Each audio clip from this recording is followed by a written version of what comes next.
Sigmund Freud. Teoría psicoanalítica de Freud. Según la teoría de Freud, hay fuerzas inconscientes que determinan la personalidad. Intentó demostrar que todo comportamiento tiene una base biológica.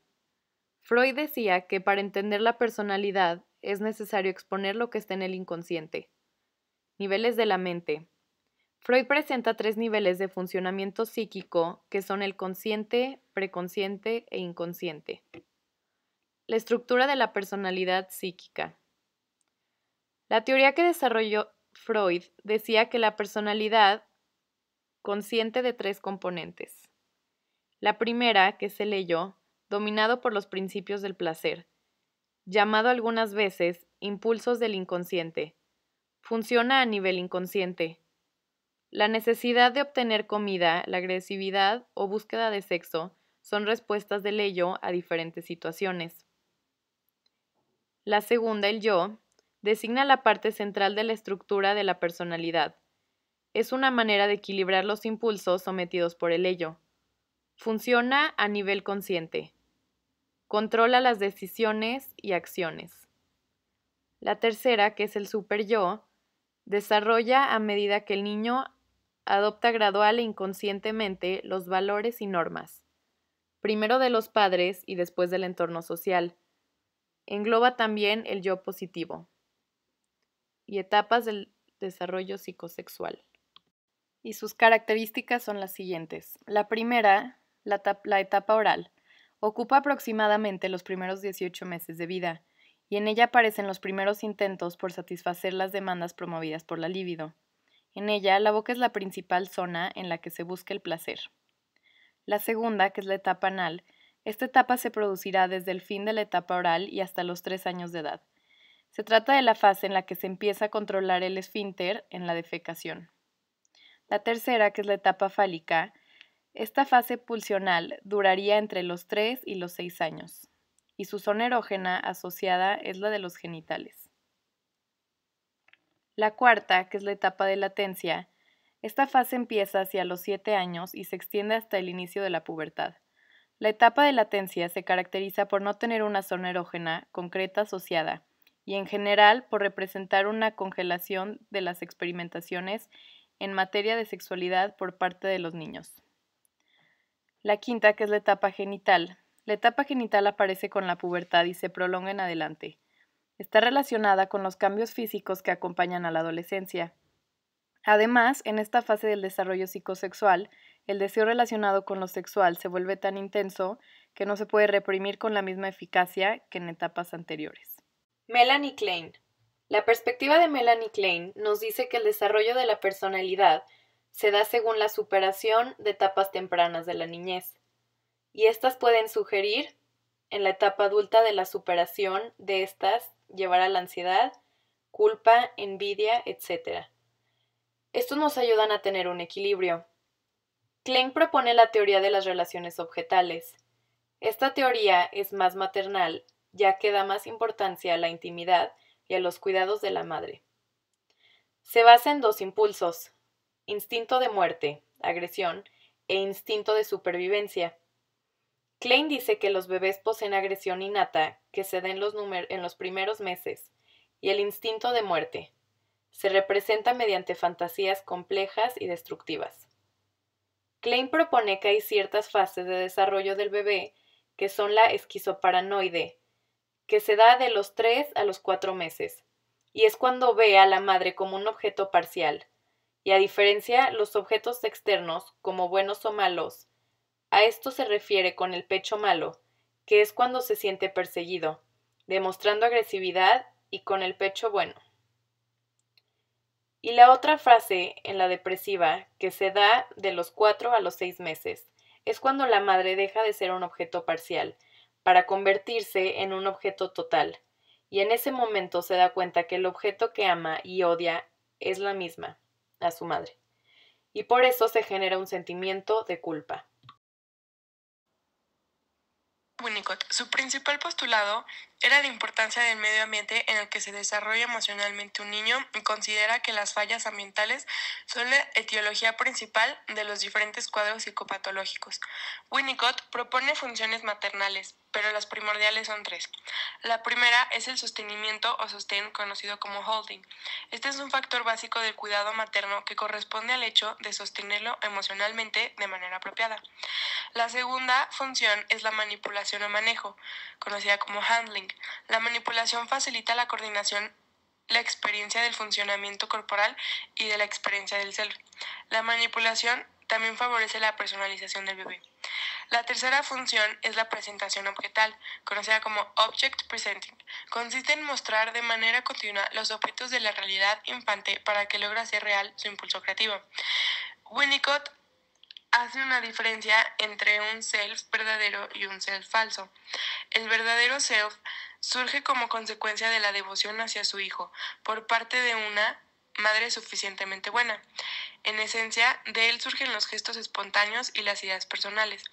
Para Winnicott, el verdadero self es el corazón instintivo de la personalidad, la capacidad de cada niño para reconocer y representar sus necesidades. Mientras que el falso self es un sistema de defensa que asume prematuramente las funciones maternas de cuidado y protección. Así, el pequeño se adapta al medio a la vez que protege a su verdadero self. Anna Freud, hija menor de Sigmund Freud, siguió la teoría de su padre, pero esto, a su vez, la llevó a tomar caminos opuestos en cuanto al planteamiento de su padre, ya que ella trabajó con niños y en vez de estudiar los impulsos sexuales transcurridos en la infancia, ella investigó sobre cómo los niños abarcaban sus retos actuales y cómo se formaban para ser adultos. Utilizó la interpretación de los sueños, pero no con la asociación libre, ya que la mayor parte de palabras expuestas por los niños eran incoherentes o incongruentes entre sí, puesto a que formaban parte de su fantasía o parte lúdica. El mayor aporte de Anna fue la modificación e implementación de los mecanismos de defensa expuestos por su padre, entre los cuales encontramos la represión, que consiste en rechazar fuera de la conciencia todo lo que resulta doloroso o inaceptable. La regresión es adoptar actos que no pertenecen a su etapa del desarrollo y regularmente son actos que se realizan en etapas ya completadas. La formación recreativa es actuar de manera y pensar lo contrario. El aislamiento es separar los actos conscientes que resultan inaceptables de las respuestas emocionales.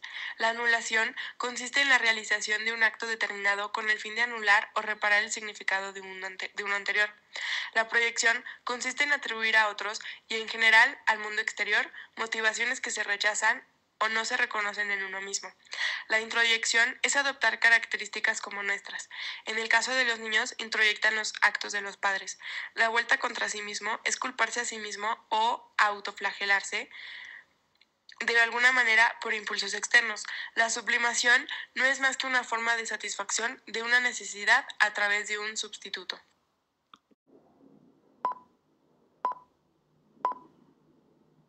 Ahora les vamos a hablar de Wilfred Bion. Los principales planteamientos que Bion propuso son los que vamos a exponer a continuación. El primero es el continente contenido. Esta relación se expresa como algo complementario entre la proyección del niño y la receptividad materna. Luego están las funciones alfa, beta. La función alfa posee los procesos del pensamiento como gestos, palabras o formulaciones. Menciona que existe una función en la personalidad encargada de analizar las experiencias e impresiones percibidas, transformándolas en elementos alfa, los cuales son impresiones sensoriales y experiencias que son utilizadas para la formación onírica. Todos aquellos elementos no transformados se denominan elementos beta y no tienen un uso como los alfa y son evacuados a través de la identificación proyectiva. Los elementos beta son cosas en sí mismas y no tienen la capacidad para establecer vínculos entre sí. Sin embargo, es posible que alcancen cierta coherencia y se manifiesten como una respuesta emocional. El siguiente es la capacidad de Revier. La capacidad de Revier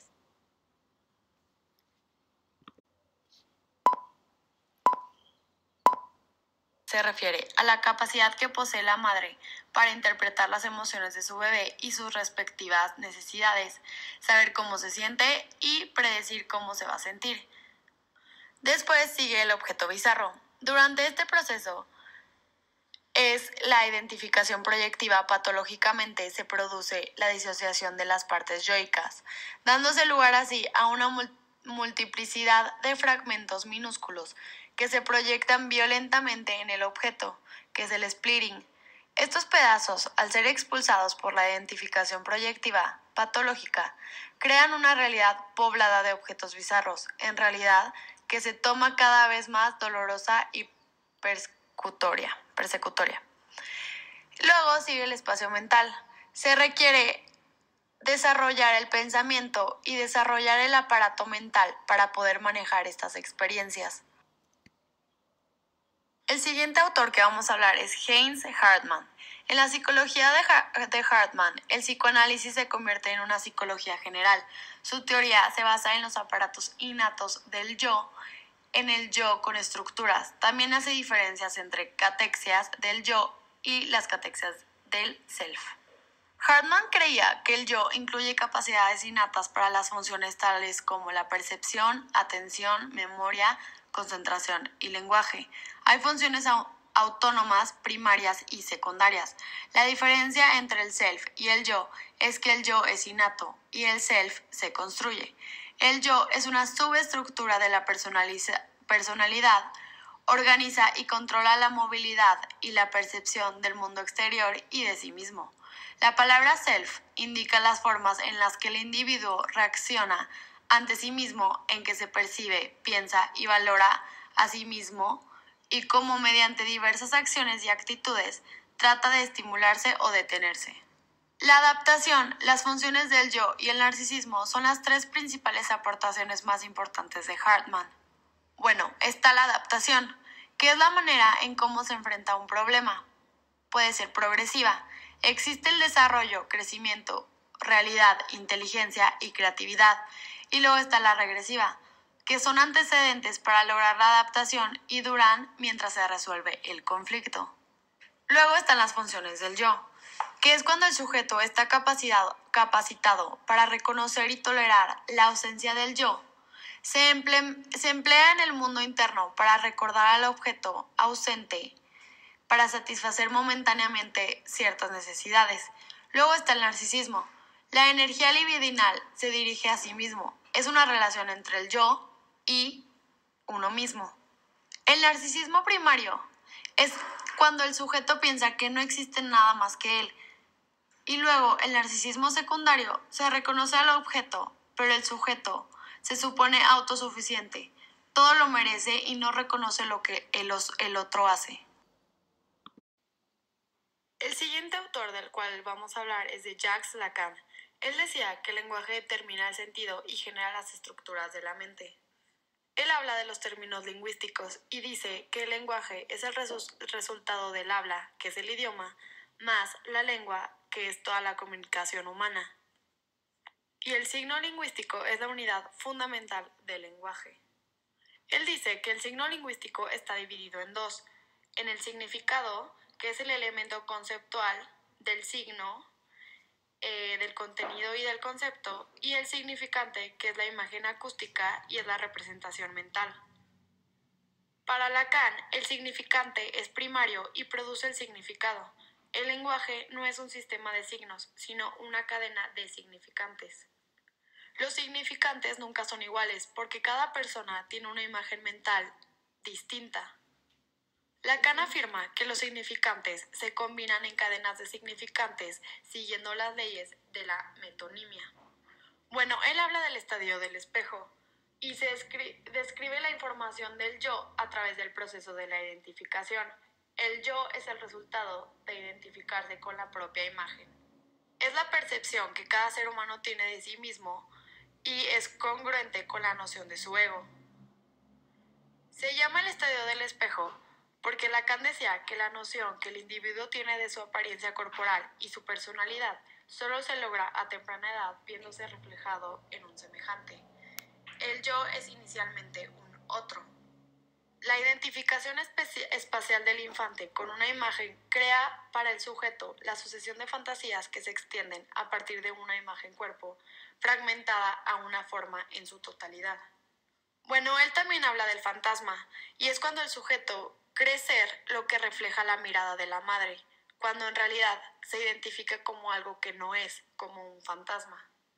Bueno, otro punto muy importante del que habla es del otro y del gran otro.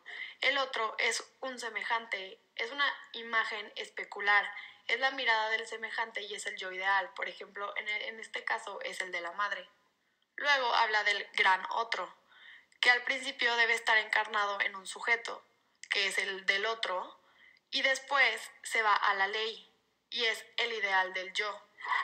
Otro punto importante es el falo, que no es el pene, es un significante, es la falta en ser, es lo que te hace desear, que Lacan dice que es el deseo, es desear.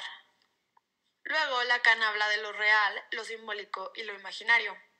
Lo real es aquello que no se puede expresar como lenguaje, lo que no se puede decir, no se puede representar porque se pierde la esencia de este.